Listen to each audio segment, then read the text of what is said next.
കഴിഞ്ഞ ക്ലാസ്സിൽ നമ്മൾ കണ്ടത് 2 candle പാറ്റേൺ, അതിനു മുമ്പ് സിംഗിൾ ക്യാൻഡിൽ പാറ്റേൺ കണ്ടു. ഇനി more than 2 candle pattern. First വന്നത് morning star. Morning star pattern എന്ന് പറഞ്ഞാൽ കണ്ടാൽ 3 candles. After a strong down trend, first candle red എന്ന് പറഞ്ഞാൽ ബെയറിഷ് ഡൗൺ. നെക്സ്റ്റ് ക്യാൻഡില് ഇവിടെ ചില സമയത്ത് സെക്കൻഡ് ക്യാൻഡില് ഗ്യാപ്പ് ഡൗൺ ആവാം. അതായത് ഇവിടുത്തെ ക്ലോസിംഗ് കഴിഞ്ഞിട്ട് ഇവിടെ ക്ലോസിംഗ് 100 ആണെങ്കിൽ ഒരു 95 ഓപ്പൺ ആവാം, അതല്ലെങ്കിൽ 100 തന്നെ ഓപ്പൺ ആവാം. ഒരു ഹാമറോ ഇൻവെർട്ടഡ് ഹാമറോ ഡോഗുജിയോ അങ്ങനെ ഏതെങ്കിലും ഒരു സ്മോൾ ബോഡി ക്യാൻഡിൽ ആയിരിക്കും.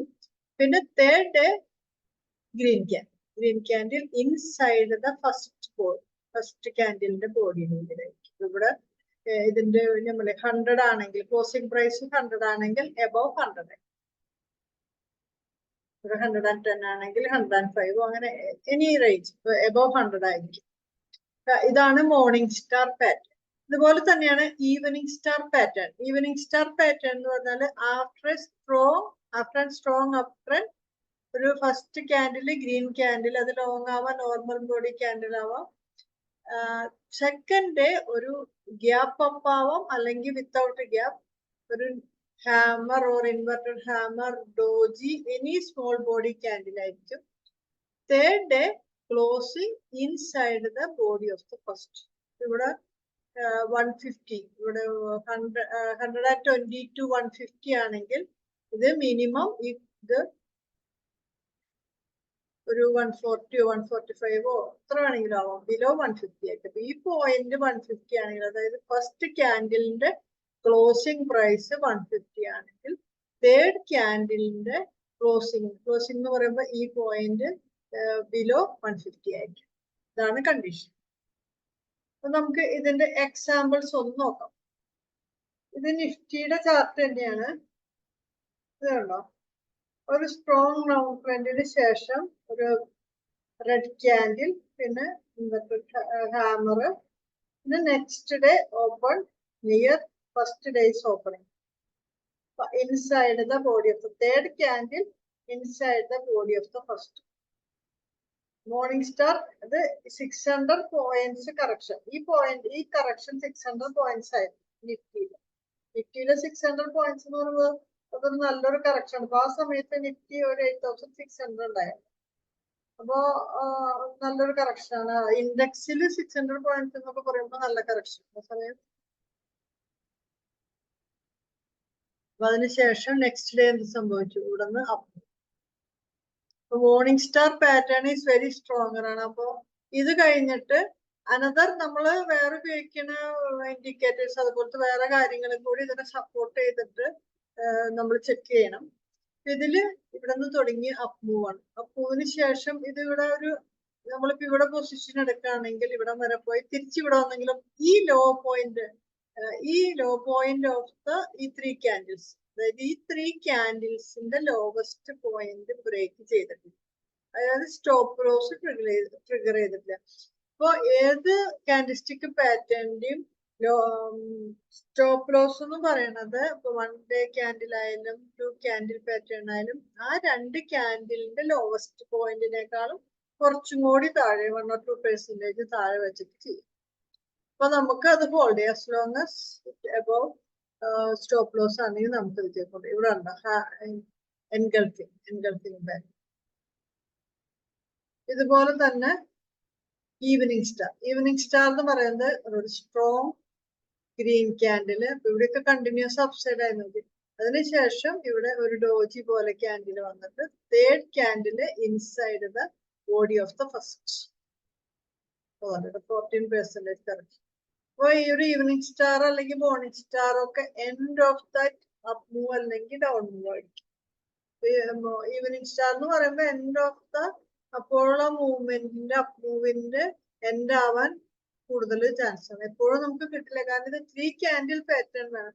ഈ 2 ക്യാൻഡിൽ പാറ്റേണിൽ ഞാൻ പറഞ്ഞല്ലോ ഹാമർ ഇൻവെർട്ടർ ഹാമർ ഒക്കെ വന്നു കഴിഞ്ഞാൽ തേർഡ് ഡേ കൺഫർമേഷൻ കഴിഞ്ഞാൽ അപ്പോൾ അതായിരിക്കും ഈവനിങ് സ്റ്റാർ അല്ലെങ്കിൽ മോർണിംഗ് സ്റ്റാർ. മോർണിംഗ് സ്റ്റാർ എന്ന് പറഞ്ഞാല് ചിലപ്പോ ഭയങ്കര ഒരു നല്ലൊരു കറക്ഷന് ശേഷം നമുക്ക് ഇസ്രായേൽ ഇറാൻ പ്രോബ്ലം ഉള്ള കാരണം ഒരു മാർക്കറ്റിലൊരു കറക്ഷൻ ഇതുപോലത്തെ ഒരു പ്രൊലോങ്ഡ് കറക്ഷൻ ഒക്കെ ആണെങ്കിൽ ഇത് കഴിഞ്ഞിട്ട് നമുക്ക് ഒരു മാർക്കറ്റില് കൺഫേം അപ് ട്രെൻഡ് വരാം ആഫ്റ്റർ മോർണിംഗ് സ്റ്റാർ പാറ്റേൺ ആയിരിക്കും.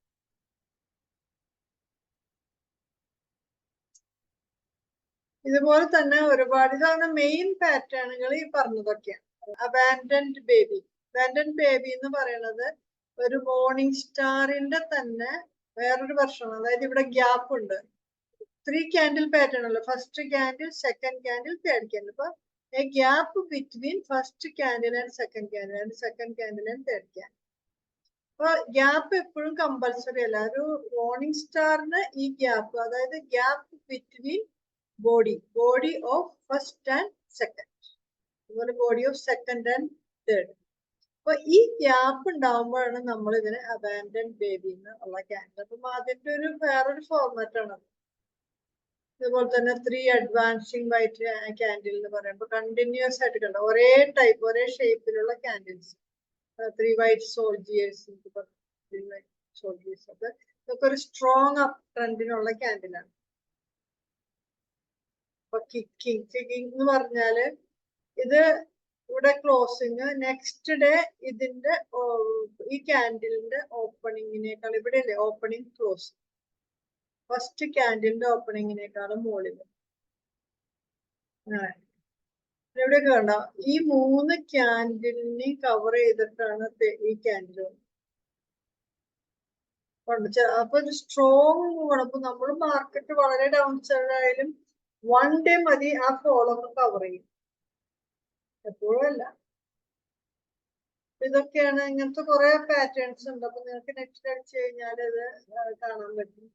അല്ല കൺസീലിംഗ് ബേബി ഷാഡോ ഇതൊക്കെ മറ്റേ നമ്മൾ ഇൻവെർട്ടഡ് ഹാമർ വെച്ചിട്ട് ട്രേഡ് ചെയ്യാൻ പറ്റും. ആ സെയിം അതിന്റെ ഒരു നെക്സ്റ്റ് ഡേയും കൂടി എടുത്തിട്ടുള്ള ക്യാൻഡിലാണത്. ഇതുപോലെ വേറൊരു ഇമ്പോർട്ടന്റ് ആയിട്ടുള്ള ഒരു പാറ്റേൺ ആണ് rising 3 method and falling 3 method. Rising 3 method എന്ന് പറഞ്ഞാല് ഒരു സ്ട്രോങ് ഗ്രീൻ ക്യാൻഡിൽ, അതായത് മാരിബോസ് പോലത്തെ സ്ട്രോങ് ഗ്രീൻ ക്യാൻഡിൽ, അതായത് സ്ട്രോങ് അപ്പ് മൂവ്. അതിനുശേഷമുള്ള കമ്മിങ് ഡേയ്സില് യൂഷ്വലി 3 ഡേയ്സ് ആണ്. അതുകൊണ്ടാണ് റൈസിംഗ് 3 മെത്തേഡ്. അപ്പൊ 3, 4, 5 ദിവസം ആയാലും കുഴപ്പമില്ല. പക്ഷെ ഈ വരുന്ന ഡൗൺവേർഡ് ക്യാൻഡിൽസ്, അതായത് ഈ red candle should not break the lowest point or opening of first candle. അതായത് ഈ ക്യാൻഡിൽസ്, ഈ red candles inside the first candle ആയിരിക്കും. അതായത് ഈ ലോങ് ഗ്രീൻ ക്യാൻഡിലിന്റെ ഉള്ളിലായിരിക്കും ഈ വരുന്ന ദിവസങ്ങളിലെ സ്മോൾ റെഡ് ക്യാൻഡിൽസ്. ഇത് ബ്രേക്ക് കഴിഞ്ഞാൽ ഈ പാറ്റേൺ വാലിഡ് അല്ല. ഇനി നെക്സ്റ്റ് ഡേ എന്ത് ചെയ്യും? നെക്സ്റ്റ് ഡേ ഇത് ബ്രേക്ക് ചെയ്ത് ഈ പോയിന്റിന്റെ, ഈ closing point of the first long green candle break ചെയ്ത് ക്ലോസ് ചെയ്താലാണ് ഈ പാറ്റേൺ വാലിഡ് ആവുക. അപ്പോഴാണ് പാറ്റേൺ അത് കൺഫേംഡ്. ഇതാണ് റൈസിംഗ് 3 മെത്തേഡ്. ഇതുപോലെ തന്നെയാണ് ഫോളിംഗ് 3 മെത്തേഡ്. ഇവിടെ ഫോളിംഗ് 3 മെത്തേഡ് കണ്ടോ, ഒരു ലോങ് റെഡ് ക്യാൻഡിൽ, പിന്നെ 3 ഗ്രീൻ ക്യാൻഡിൽ ഇൻസൈഡ് ഇതിന്റെ ആ റേഞ്ചിൽ. പിന്നെ നെക്സ്റ്റ് ഡേ എന്ത് ചെയ്തു? ഈ പോയിന്റ് ഇവിടെ ഇതിന്റെ ക്ലോസിംഗ് പോയിന്റ് ബ്രേക്ക് ചെയ്തിട്ട് ഇവിടെ ക്ലോസ് ചെയ്തു. ഇവിടെ ഇതിന്റെ ക്ലോസിംഗ് പോയിന്റ്, ഫസ്റ്റിന്റെ ക്ലോസിംഗ് പോയിന്റ് ബ്രേക്ക് ചെയ്തിട്ട് ഇവിടെ ക്ലോസ് ചെയ്തു. ഇതുപോലെ തന്നെ ഇതിന്റെ ക്ലോസിംഗ് പോയിന്റ് എവിടെയാണ്? ഈ ക്ലോസിംഗ് പോയിന്റ് ബ്രേക്ക് ചെയ്തിട്ട് അതിന്റെ താഴെയാണ് ഇത് ക്ലോസ്. ഇതാണ് റൈസിംഗ് 3. ഇതും ഇടയ്ക്ക് വരാറുള്ള പാറ്റേൺ ആണ്. ഇതൊന്നും അത്ര കോമൺ അല്ല, പക്ഷെ ഇടയ്ക്കൊക്കെ കിട്ടാറുണ്ട്. ഇതാണ് ഇത് പിയേഴ്സിംഗ് ലൈനിന്റെ മിഡിൽ പോയിന്റ് കണ്ടുപിടിക്കാൻ വേണ്ടിയിട്ട് opening plus closing divided by 2. അതായത് ഫസ്റ്റ് ക്യാൻഡിലിന്റെ, ഞാൻ വെറുതെ O1 C1 എന്നൊക്കെ ഇട്ടതാണ്, ഓപ്പണിംഗ് പ്ലസ് ക്ലോസിംഗ്. അതായത് 100 and 120 ആണെങ്കിൽ 100 plus 120 ഡിവൈഡഡ് ബൈ 2, 110. ഇത് ജസ്റ്റ് ഒന്നൊരു സിമ്പിൾ കാൽക്കുലേഷൻ വേണ്ടിയാണ്. ഇതാണ് മിഡിൽ പോയിന്റ്. നമുക്കിപ്പോ അടുത്തുള്ള റിയൽ എക്സാമ്പിൾസ് ഒന്ന് നോക്കാം. ഇപ്പൊ എക്കണോമിക് ടൈംസ് പേപ്പറിൽ നമ്മൾ എക്കണോമിക് ടൈംസിന്റെ വെബ്സൈറ്റ് എടുത്തിട്ട് അതില് മാർക്കറ്റ് ടെക്നിക്കൽ ചാർട്ട് അത് വെച്ചിട്ടാണ് നമ്മൾ ചെയ്ത് നോക്കുന്നത്. ദീപക് നൈട്രജൻ ഇവിടെ കണ്ടോ, മാർച്ചില് ഈ കറക്ഷൻ കഴിഞ്ഞിട്ട് ഇവിടെ പിയേഴ്സിംഗ് ലൈൻ, അതായത് ഫസ്റ്റ് റെഡ് ക്യാൻഡിൽ, ഇത് റെഡ് ക്യാൻഡിലിന്റെ above middle point of the first red candle, അതായത് ഗ്രീൻ ക്യാൻഡിൽ, ഇവിടെയാണ് ഇത് പിയേഴ്സിംഗ് ലൈൻ. ഇതിന് ശേഷം നല്ലൊരു അപ്രൂവ് കിട്ടും. ഇതാണ് ദീപക് നൈട്രേറ്റിന്റെ പിയേഴ്സിംഗ് ലൈൻ. അതുപോലെ തന്നെ എക്സ്പോർട്ട്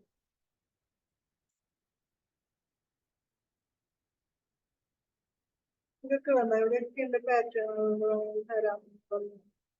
ഇവിടെ പിയേഴ്സിംഗ് ലൈൻ ഉണ്ട്.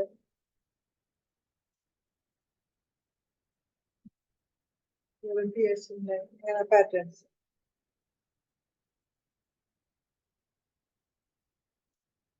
Siemens,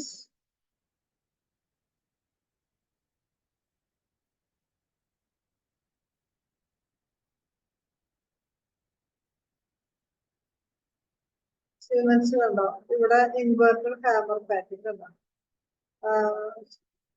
ഗ്രീൻ ക്യാൻഡിൽസിന് ശേഷം ഒരു ഇൻവെർട്ടർ ഹാമർ, അതിനുശേഷം എന്തായാലും ഒരു സ്മോൾ കറക്ഷൻ അല്ല, എന്തായാലും ഇവിടെ നിന്ന് ഒരു 5658 5400 കുറച്ച് ചെറിയൊരു കറക്ഷൻ ആയാലും നമുക്ക് സ്റ്റോപ്പ് ചെയ്യുന്നവർക്കൊക്കെ ഓപ്പർച്യൂണിറ്റിയാണ്. അതുപോലെ തന്നെ RBL ഉണ്ടോ, ഇവിടെ ഡാർക്ക് ക്ലൗഡ് കവർ രണ്ട്, അതായത് second candle is closing it's mid point of the below it's mid point. സമയം ഇവിടെ ഒരു മിഡ് പോയിന്റിൽ എത്തിയിട്ടില്ല. നമ്മള് മിഡ് പോയിന്റ് ആണെന്ന് തോന്നുന്നതിനെ കാൽക്കുലേറ്റ് ചെയ്യുമ്പോൾ ജസ്റ്റ് മിഡ് പോയിന്റിന്റെ പോകാം. നമ്മളത് കാൽക്കുലേറ്റ് ചെയ്ത് നോക്കണം. അതായത് ഈ ഗ്രീൻ ക്യാൻഡിലിന്റെ opening plus closing divided by 2 വെച്ചിട്ട് മിഡിൽ പോയിന്റ് കണ്ടുപിടിക്കാം. മിഡിൽ പോയിന്റിനും താഴെയാണ് ക്ലോസ് ചെയ്യുന്നത്. ഇത് നമ്മൾ നോക്കിയിട്ട് വേണം ചെയ്യാൻ. ഡ്യൂറിംഗ് ദി മാർക്കറ്റ് അവേഴ്സ് നമ്മൾ ഇങ്ങനെ ഒരു അപ്മൂവ് കണ്ടു. ഈ അപ്മൂവ് കണ്ടതിന് ശേഷം ഇതിപ്പോ ഇന്നത്തെ ക്യാൻഡിൽ ആണെങ്കിൽ നമ്മൾക്ക് ക്യാൻഡിൽ ട്രേഡ് ചെയ്യുന്ന ആളാണെങ്കിൽ ഇന്ന് നമ്മളത് വാച്ച് ചെയ്തുകൊണ്ടിരിക്കും. അപ്പൊ ക്ലോസിംഗ് എടുക്കാറാവുമ്പോഴും ഈ മിഡ് പോയിന്റ് ഇപ്പൊ ഒരു 276ഉം 267 268, അപ്പൊ ഒരു 272 ഒരു ഇതായിട്ട് വരും. 276 എന്ന് പറയുമ്പോ 8.6 ഒരു 272 ഒക്കെ വേണം. അതിൽ ബിലോ 272 ക്ലോസ് ചെയ്താൽ അത് അന്ന് നെക്സ്റ്റ് ഡേ പാറ്റേൺ ആയിരിക്കും, ഡാർക്ക് ക്ലൗഡ് പാറ്റേൺ ആയിരിക്കും. അപ്പൊ നമുക്ക് ഈ മൂവ് നമുക്ക് നെക്സ്റ്റ് ഡേ ആണ് കിട്ടുള്ളൂ. അപ്പൊ നമ്മളിവിടെ ഈ ഡിസംബർ 12-നാണ് ട്രേഡ് ചെയ്യുന്നതെങ്കിൽ ഇവിടെ ഡേറ്റ് കാണിക്കുന്നത് ഡിസംബർ 12-നാണ് ട്രേഡ് ചെയ്യുന്നതെങ്കിൽ അന്ന് നമ്മൾക്ക് ഒരു ലാസ്റ്റ് 5 മിനിറ്റ് ആകുമ്പോൾ മനസ്സിലാവും ഇതിപ്പോ ബിലോ 272 ആണ് ക്ലോസ് ചെയ്തിരുന്നെങ്കിൽ ഇപ്പൊ 272 ടച്ച് ചെയ്തു പക്ഷെ ക്ലോസ് ചെയ്തില്ല. അപ്പൊ ലാസ്റ്റ് പോയിന്റ് വെച്ച് നോക്കുമ്പോൾ ട്രേഡ് ചെയ്യണത് ലാസ്റ്റ് 5 മിനിറ്റ്സില് 270-ലൊക്കെയാണ് ട്രേഡ് ചെയ്തതെങ്കിൽ നമുക്ക് മനസ്സിലാവും ഇത് ഒരു ഇന്ന് ഇൻവെർട്ടർ ഡാർക്ക് ക്ലൗഡ് കവർന്നുള്ള പാറ്റേൺ ആണ് ഫോം ചെയ്യാൻ പോകുന്നത് നാളെ. അപ്പൊ എന്തായാലും അത് ഡൗൺ ആവും എന്നുള്ള അസംഷനിൽ നമുക്ക് ഇന്ന് തന്നെ പൊസിഷൻ എടുക്കാൻ പറ്റും. പക്ഷെ ഇവിടെ എന്ത് സംഭവിച്ചു, ഇവിടെ അത് ഇന്നത്തെ ദിവസം എന്തായാലും ക്ലോസിംഗ് ലാസ്റ്റും പോയിന്റിൽ അത് 270 സംഭവിച്ചില്ല. അപ്പൊ ഇവിടെ നമ്മൾ വാച്ച് ചെയ്യുകയാണെങ്കിൽ ഇത് മിഡ് പോയിന്റ് എന്ന് പറയുമ്പോൾ 284ഉം 291. അപ്പൊ ഇതിന്റെ മിഡ് പോയിന്റ് കണ്ടുപിടിക്കാം. ഈ മിഡ് പോയിന്റ് കണ്ടുപിടിച്ചിട്ട് നമ്മൾ ലാസ്റ്റ് 5 മിനിറ്റിൽ വാച്ച് ചെയ്തിട്ട് നമുക്ക് ഇത് നോക്കി കഴിഞ്ഞാൽ നെക്സ്റ്റ് ഡേ ആണെന്ന് വെച്ചിട്ട് അപ്പൊ അന്ന് തന്നെ പൊസിഷൻ എടുക്കുക. കാരണം പിറ്റേ ദിവസം ചിലപ്പോൾ ഒരു ഗ്യാപ് ഡൗൺ ആയിരിക്കും. ഇതൊക്കെ സ്ട്രോങ് പാറ്റേൺസ് ആണ്. ഒന്നല്ല എൻഗൾഫിങ്, പിന്നെ piercing line and dark cloud cover, പിന്നെ ഹരാമി ക്രോസ്, പിന്നെ മോർണിംഗ് സ്റ്റാർ, ഈവനിങ് സ്റ്റാർ, ഇതൊക്കെ സ്ട്രോങ് പാറ്റേൺസ് ആണ്. അപ്പൊ നമുക്ക് ആ ഡ്യൂറിംഗ് ദ മാർക്കറ്റ് അവേഴ്സ് വെച്ച് തന്നെ നമുക്ക് കാൽക്കുലേറ്റ് ചെയ്യാൻ പറ്റും. അതല്ലെങ്കിൽ ഇന്നത്തെ ഈ ദിവസത്തെ 18th ഡിസംബർ ക്ലോസിംഗ് ചാർട്ട് നമുക്ക് നോക്കുമ്പോൾ മനസ്സിലാവും നമുക്ക് ഇത് പാറ്റേൺ ഐഡന്റിഫൈ ചെയ്യാൻ പറ്റും. വന്ന ക്ലോസിംഗ് വെയിറ്റ് ചെയ്യേണ്ട ആവശ്യമില്ല. അപ്പൊ നമ്മൾ പൊസിഷൻ എടുക്കുന്നത് 19th ഡിസംബർ ആണ്. അപ്പൊ ഈ മൂവ് എക്സ്പെക്ട് ചെയ്തുകൊണ്ട് 18th ഡിസംബർ തന്നെ നമുക്ക് വേണമെങ്കിൽ ഇത് പൊസിഷൻ എടുക്കാൻ പറ്റും. പൊസിഷൻ എടുക്കാന്ന് വെച്ചാൽ ബൈ ഓർ സെൽ, അതായത് ലോങ് ഓർ ഷോർട്ട്. ബൈ എന്ന് പറഞ്ഞാൽ ലോങ്, ഷോർട്ട് എന്ന് പറഞ്ഞാൽ സെൽ. അത് ഡെറിവേറ്റീവ്സിലുള്ള ഒരു പോയിന്റ് ആണ്. അത് വരുന്ന ക്ലാസ്സുകളിൽ നമുക്ക് കവർ ചെയ്യാം. കൊണ്ടോ ഈ ആരോബിന്ദോ ഫോർമുലയില് നമുക്ക് ഈ ഇൻവെർട്ടർ ഹാമർ ഇവിടെ വന്നു. ഒരു സ്ട്രോങ് അപ്പൂവിന് ശേഷം ഇൻവെർട്ടർ ഹാമർ ഇവിടെ വന്നെങ്കിലും ജസ്റ്റ് ഉണ്ടാവും ഇവിടെ ഇൻവെർട്ടർ ഹാമർ എന്ന് പറയുന്നത് 979. അപ്പൊ നെക്സ്റ്റ് ഡേ ഒരു 169, 64 വരെ വന്നു. അപ്പൊ ഇതുപോലത്തെ ഒരു ചെറിയ മൂവ്മെന്റ് ഒക്കെയാണ് ചിലപ്പോൾ നമുക്ക് കിട്ടുള്ളൂ. പിന്നെ നമ്മളിതനുസരിച്ച് പൊസിഷൻ എടുത്തു. എക്സാമ്പിൾ നമ്മൾ ഇതിനെ ഈ ഇങ്ങനത്തെ ഒരു ഇൻവെർട്ടർ ഹാമർ കണ്ടാലും പൊസിഷൻ എടുത്തു. അപ്പൊ ഞാൻ പറയാറില്ലേ ഇപ്പൊ സ്റ്റോപ്പ് ലോസ് ഏതാ? ഈ highest point of the inverter hammer, അതായത് ഷോർട്ട് ചെയ്യുന്ന ആളുകൾ. ഇവിടെ കണ്ടത് ആഫ്റ്റർ ആൻഡ് അപ്പ് മൂവ് എന്ന് പറയുമ്പോൾ ഓപ്പോസിറ്റ് മൂവ് എന്ന് പറയുമ്പോൾ സെല്ല് ചെയ്യണം, ഷോർട്ട് സെല്ല്. ഈ ഷോർട്ട് സെല്ല് ചെയ്യുന്ന ആൾക്ക് ഈ പോയിന്റ് ബ്രേക്ക് ചെയ്താൽ സ്റ്റോപ്പ് ലോസ് ട്രിഗർ ആയി. അപ്പൊ ഇവിടെ വെച്ച് സ്റ്റോപ്പ് ലോസ് ട്രിഗർ ആയി. അപ്പൊ അല്ലെങ്കിൽ നെക്സ്റ്റ് ഡേ ജസ്റ്റ് ഒരു 10 പോയിന്റ്സ് നമുക്ക് കിട്ടും. ഡെറിവേറ്റീവിലൊക്കെ ട്രേഡ് ചെയ്യാൻ നമുക്ക് 10 പോയിന്റ്സ് ആയാലും മതി. അപ്പൊ ഇതുപോലത്തെ ഒരു ചെറിയ മൂവ്മെന്റ് ഒക്കെയാണ് ചില സമയത്ത് കാൻഡിൽസ്റ്റിക് പാറ്റേണിൽ കിട്ടും. അപ്പൊ നമ്മൾ കാൻഡിൽസ്റ്റിക് പാറ്റേൺ എന്ന് വെച്ചാൽ ഒരു സ്റ്റോക്ക് ചെറിയൊരു ഷോർട്ട് പീരീഡിന് പ്രെഡിക്റ്റ് ചെയ്യാനുള്ള ഒരു ടൂൾ മാത്രമാണ് കാൻഡിൽസ്റ്റിക് പീരീഡ്. അപ്പൊ ഇനി വരുന്ന ക്ലാസ്സുകളിൽ നമ്മൾ ട്രെൻഡ് ലൈനും അങ്ങനത്തെയുള്ള പാറ്റേണുകളൊക്കെ പഠിക്കുമ്പോൾ അതും കൂടി കമ്പൈൻ ചെയ്തിട്ട് നമുക്ക് കാര്യങ്ങൾ കൂടുതൽ പഠിക്കാം. അപ്പൊ കൂടുതൽ ടെക്നിക്സ് പഠിച്ചു കഴിഞ്ഞാൽ ഇപ്പൊ മോർ ദാൻ 2-3 ടെക്നിക്സ് സാറ്റിസ്ഫൈ ചെയ്യുകയാണെങ്കിൽ നമുക്ക് അതിനനുസരിച്ച് accordingly we can take position. ഇതൊക്കെയാണ് ഇന്നത്തെ ക്ലാസ്. കാൻഡിൽസ്റ്റിക്കിന്റെ ടോപ്പിക് ഇത്രയൊക്കെ ഉള്ളൂ. ഇനി എല്ലാം കൂടി ഒരു ഓവറോൾ എല്ലാം ക്ലാസ് കഴിയുമ്പോഴും ഓവറോൾ വരുമ്പോൾ നമുക്ക് കുറച്ച് എക്സാമ്പിൾസ് ഒക്കെ നോക്കാം. ഇത്രയൊക്കെ ഉള്ളൂ ഇന്നത്തെ ക്ലാസ്.